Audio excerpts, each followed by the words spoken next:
bahkan sebelum audit dimulai, ini sungguh mengerikan. Saya yakin itu adalah pembalasan kecil oleh Hype, terutama oleh ketua Bank Sihyuk. Jihyun kayak sempat kebuat folder di HP-nya. Nama foldernya adalah Di Saat Aku Merindukan Jihyun. Ini jujur aku merinding banget sih bacainya. Hello everyone, you still Kim in here. Selamat datang ya guys ke channel YouTube aku. By the way, yang lagi nonton, gimana kabarnya hari ini? Apakah dalam kondisi yang baik-baik saja? Atau mungkin sebaliknya ya guys, lagi dalam kondisi yang gak baik-baik aja? Lagi sakit kah? Atau lagi banyak masalah nih? Apapun yang terjadi, kalian gak boleh menyerah ya guys. Ayolah semangat. Fighting. Alright everyone, dalam video kali ini Mimin akan menyajikan rangkuman informasi seputar update K-pop news. Dan langsung aja yuk kita mulai dari topik pertama. Untuk topik pertama kita bakal bahas tentang bagaimana Min Hee-jin yang sudah buka suara nih guys. Dimana dalam sebuah kesempatan dia mengatakan, "Hype, jangan tutup perbuatan jahatmu dengan uang dan kekuasaan. Semoga perusahaan busukmu dapat diperbaiki." Oke teman-teman, jadi seperti itulah bagaimana statement dari Min Hee-jin yang di-highlight. Dan ini juga rame banget sih dibahas di Korea sekarang. Lantas, gimana cerita selengkapnya? Yuk mari kita kulik bareng-bareng. Nah, Eurobond belum lama ini, salah satu media Korea yaitu Joy News 24 itu sudah menerbitkan sebuah artikel yang menampilkan secara eksklusif tentang bagaimana tanggapannya Min Hee-jin. Di awal-awal artikel, media itu mengatakan tentang bagaimana Min Hee-jin yang merupakan mantan CEO Adore menduduki peringkat pertama dalam survei 2024 Entertainment Industry Power People Joy News 24, di mana 200 orang di industri hiburan berpartisipasi dalam perayaan hari jadinya yang ke-20. Dan guys, sebagai tanggapannya dalam sebuah wawancara tertulis, CEO Min Hee-jin mengatakan seperti ini. Secara pribadi, saya merasa getir dan juga kecewa. Dikarenakan sepertinya telah banyak dibicarakan sebagai kejadian yang tidak terduga pada tahun 2024. Namun, saya akan mencoba menerimanya juga dari tingkat Mahayana. Jika itu memiliki pengaruh yang nyata, saya dengan senang hati akan menggunakannya untuk kebaikan yang lebih besar. Dan di antara pertanyaan selama wawancara itu, beberapa isu konflik juga dimasukkan. Min Hee-jin lantas mengatakan seperti ini. Saya kalah banyak dikarenakan pertarungan dengan Hype yang dimulai awal tahun ini. Lalu Min Hee-jin ditanya dengan pertanyaan seperti ini. Bagaimanapun, apakah ada alasan untuk bertarung? Kemudian Min Hee-jin menjawab seperti ini guys. Alasan kami berjuang dalam pertarungan yang sulit dan juga menyakitkan selama beberapa bulan adalah dikarenakan sama sekali nggak ada alasan bagiku dan juga New Jeans menjadi korban balas dendam ala Hype. Media tersebut lantas mengatakan nih guys bahwa ini adalah pertama kalinya bagi CEO Min Hee-jin membuat pernyataan publik melalui media setelah ditolak untuk diangkat kembali sebagai CEO Adore. Secara khusus, pernyataan ini menarik perhatian dikarenakan dibuat dalam situasi di mana situasi laporan internal Hype itu muncul. Jadi buat yang belum tahu atau mungkin kemarin nggak dapat informasinya, pada tanggal 29 bulan lalu, pengadilan itu menolak nih guys permohonan mantan CEO Min Hee-jin untuk perintah awal terhadap Hype. Setelah itu, pada tanggal 30, agenda tersebut ditolak oleh mayoritas di Dewan Direksi Adore yang sebagian besar berasal dari Hype dan keinginannya untuk dapat kembali ke posisi sebagai CEO itu dibatalkan. Kemudian, media tersebut lantas mengatakan apa sebenarnya dia dari CEO Min Hee-jin selama perjuangan panjang dan juga sulit dimulai pada bulan April lalu. Mengapa beliau tidak punya pilihan selain menghadapi Hype meskipun dia akan mengalami kerugian besar? Dan untuk memastikan bahwa cerita tersebut tidak disalahartikan sesuai dengan keinginan mantan CEO Min Hee-jin, mereka ataupun Joy News 24 lantas menyampaikan semua balasan yang dikirimkan. Media tersebut lantas menuliskan bahwa mantan CEO Min Hee-jin mengenang audit tersebut pada bulan April lalu dan berkata seperti ini. Klaim Hype yang dimulai dengan audit ilegal sepenuhnya dibuat-buat dan juga fiktif. Hype secara luas mempublikasikan audit tersebut dimulai pada tanggal 22 April. Tetapi penyelidikan audit yang dikirim Hype pada tanggal 22 dipenuhi dengan konten yang tidak masuk akal dan pertanyaan berkualitas rendah berdasarkan informasi pribadi yang diperoleh secara ilegal. Yang mengejutkan adalah ini berarti bahwa bahkan sebelum audit resmi, mereka telah melihat dan juga memperoleh informasi pribadi secara ilegal tanpa izin untuk membuat pertanyaan-pertanyaan ini.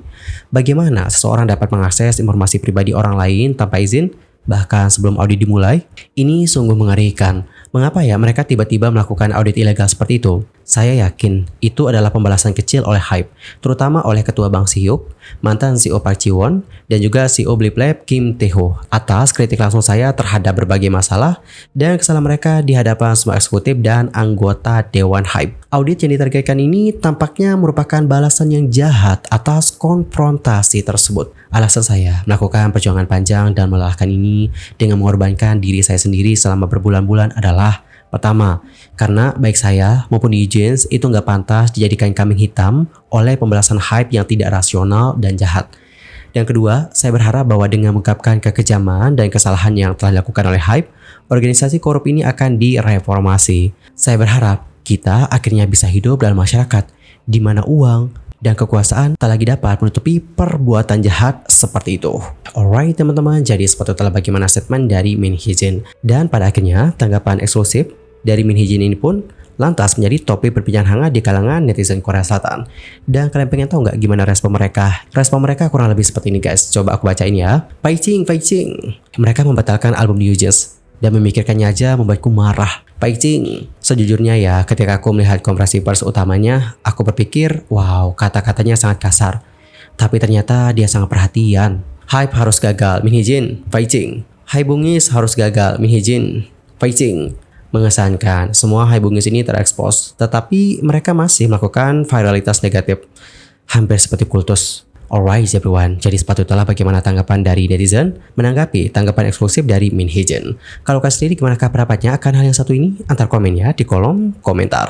Dan masih berbicara tentang Min Hee-jin, pada hari ini atau tepatnya tanggal 5 November, Min Hee-jin mengeluarkan pernyataan resmi nih guys yang menanggapi rumor terkini di komunitas investasi. Beliau mengatakan seperti ini, baru-baru ini rumor gak berdasar tentangku telah beredar yang memicu pertanyaan. Jadi, saya merasa perlu nih untuk mengklarifikasi posisi saya.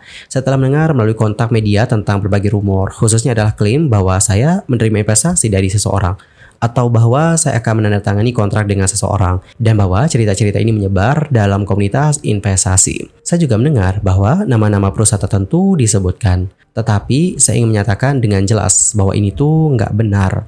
Lebih jauh, saya belum melakukan kontak ataupun diskusi dengan perusahaan-perusahaan yang disebutkan atau organisasi lainnya. Dan Yorobun menutup pernyataannya, Min Hee-jin menekankan seperti ini. Saya berbicara untuk mencegah potensi kerugian bagi pihak yang tidak bersalah, dan untuk menghindari hype menjadi sasaran perselisihan lebih lanjut dikarenakan rumor palsu ini. Harap dipahami bahwa niat saya adalah untuk menghentikan rumor ini dari sumbernya. Alright, jadi sepatutnya bagaimana klarifikasi dari Min Hee-jin soal rumor investasi palsu. Intinya adalah dia menegaskan bahwa di sini tuh nggak ada pembicaraan dengan perusahaan manapun. Itu guys poinnya.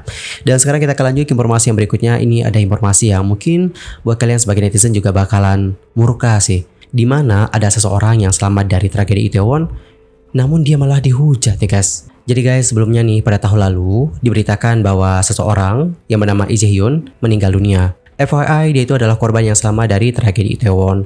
Mengenai kronologinya, selama berminggu-minggu setelah tragedi tersebut, sang ibunda yang bernama Song Hye-jin itu terus mencari perawatan psikologis yang tepat untuk putranya yang masih remaja. Berbicara mengenai tragedi Halloween di Itaewon, jadi pada kali itu ya, Lee Jae-hyun yang berusia 16 tahun saat itu lagi bersama dengan kedua sahabatnya nih guys. Dan saat tragedi itu terjadi, mereka kayak terjebak di tengah kerumunan orang di jalan-jalan yang sempit. Sang ibunda lebih lanjut menceritakan seperti ini. Yang satu ada di belakangnya, jadi dia nggak bisa melihat saat-saat terakhirnya. Tapi teman yang satu lagi ada di sampingnya. Jadi dia trauma melihat temannya kehilangan kesadaran. Adapun untuk Jae-hyun itu katanya pulih dengan cepat dari cedera fisiknya, tetapi luka mentalnya itu masih ada. Sang ibunda lantas mengatakan bahwa dulunya dia itu adalah orang yang cerdas dan mudah bergaul. Namun setelah tragedi itu dia berhenti berbicara dan gak bisa tidur nih guys. Sang anak juga sebenarnya mencoba nih guys untuk menjalani kehidupan secara normal. Dia menghadiri sekolah, sesi konseling, dan bahkan pergi ke pusat kebugaran. Tetapi akhirnya dia meninggal dikarenakan melakukan B-word pada tanggal 7 minggu setelah tragedi itu. Jae-hyun disebut menderita dikarenakan komentar-komentar jahat serta trauma. Dia pun lantas disebutkan menjadi korban ke-159 dan terakhir dari tragedi Itaewon. Dalam sebuah wawancara yang dilakukan dengan Munhwa Ilbo pada tanggal 23 yang lalu, sang ibunda mengatakan seperti ini. 2 tahun telah berlalu sejak bencana tersebut, namun pelanggaran tersebut masih berlanjut secara online di lapangan. Selain itu, sang ibunda juga menceritakan bahwa sebelum anaknya ini D-word, Lee Jae-hyun kayak sempat kebuat folder di HP-nya. Nama foldernya adalah Di Saat Aku Merindukan Jae-hyun. Ini jujur aku merinding banget sih bacainya. Jadi dalam folder itu, dia kayak masukin 3 videonya dan 2 fotonya nih guys, untuk dapat dilihat oleh keluarganya.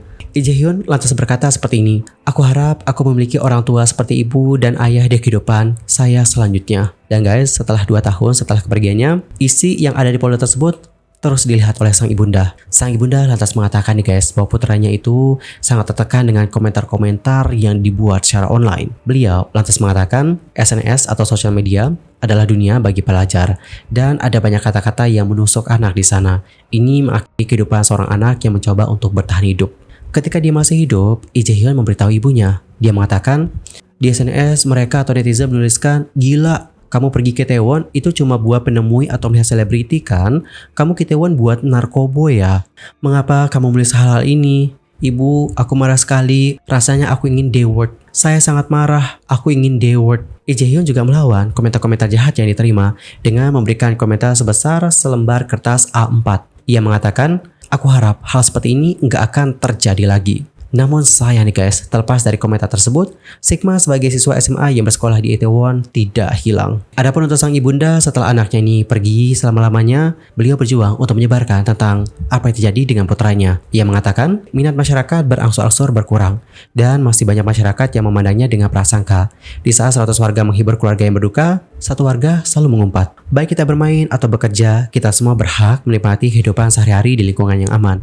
Dan itu adalah hak dasar warga negara. Alright teman-teman, jadi seperti itulah bagaimana statement dari ibunya Jaehyun. Jujur nyesek banget sih, bacain kisahnya Jaehyun, nyesek banget. Dan aku nggak habis pikir sih sama orang-orang yang kayak nyerang dia dengan komentar-komentar seperti itu. Terlebih pada kali itu dia lagi berjuang loh guys, berjuang untuk melawan traumanya.